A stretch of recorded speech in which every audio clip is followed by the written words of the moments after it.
Welcome to Module 10, Verilog tutorial. Please note this module is not part of your theoretical study. That means your exam and quizzes won't include this module. However, you need to go through this module from the very beginning of this course because you need it for your project. This module will contain tutorial for data flow modeling using Verilog.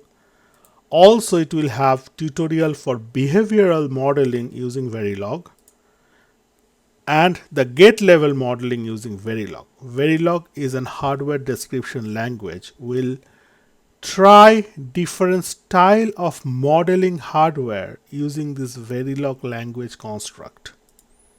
This includes Lab 1 to 17. Our objective is to use ModelSim platform to create simulation models for different hardware components. We'll also use the ModelSim platform to simulate and observe behavior of the different hardware components. We should be able to use the Verilog language to define hardware components at various abstraction level like data flow, behavior, or gate level, logic gate level.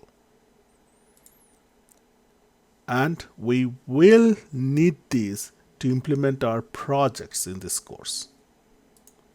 So our activities will be view all the lectures, video in this module, read lecture notes as in the reading material, note your queries in Module 10 QA discussion page in the Canvas, and perform the given lab experiments and implement the project.